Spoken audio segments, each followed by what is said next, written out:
Good morning. Oh, nope, it's evening. I'm sorry, I am super late. It's dinner time, actually, here in Missouri.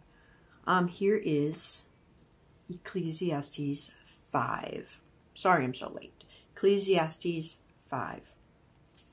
Keep thy foot when thou goest to the house of God, and be more ready to hear than to give the sacrifice of fools, for they consider not that they do evil. Be not rash with thy mouth, and let not thine heart be hasty to utter anything before God, for God is in heaven, and thou upon earth. Therefore let thy words be few. For a dream cometh through the multitude of business, and a fool's voice is known by multitude of words. When thou vowest a vow unto God, defer not to pay it, for he hath no pleasure in fools. Pay that which thou hast vowed. Better is it that thou shouldest not vow, than that thou shouldest vow and not pay. Suffer not thy mouth to cause thy flesh to sin, neither say thou before the angel that it was in error. Wherefore should God be angry at thy voice, and destroy the work of thine hands? Whew. For in the multitude of dreams and many words there are also diverse vanities. But fear thou God. If thou seest the oppression of the poor, and violent perverting of judgment and justice in a province, marvel not at the matter, for he that is higher than the highest regardeth, and there be higher than they. Moreover, the profit of the earth is for all. The king himself is served by the field. He that loveth silver shall not be satisfied with silver, nor he that loveth abundance with increase. This is also vanity. When goods increase, they are increased that eat them. And what good is there to the owners thereof, saving the beholding of them with their eyes? The sleep of a laboring man is sweet, whether he eat little or much, but the abundance of the rich will not suffer him to sleep. There is a sore evil which I have seen under the sun, namely riches kept for the owners thereof to their hurt.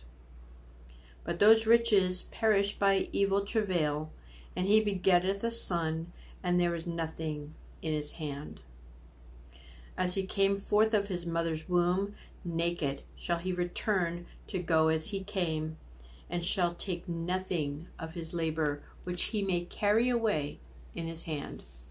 And this also is a sore evil, that in all points as he came, so shall he go, and what profit hath he that hath labored for the wind? All his days also he eateth in darkness, and he hath much sorrow and wrath from his sickness. Behold, that which I have seen, it is good and comely for one to eat and to drink, and to enjoy the good of all his labor that he taketh under the sun all the days of his life, which God giveth him, for it is his portion. Every man also to whom God hath given riches and wealth, and hath given him power to eat thereof, and to take his portion, and to rejoice in his labor. This is the gift of God, for he shall not much remember the days of his life, because God answereth him in the joy of his heart.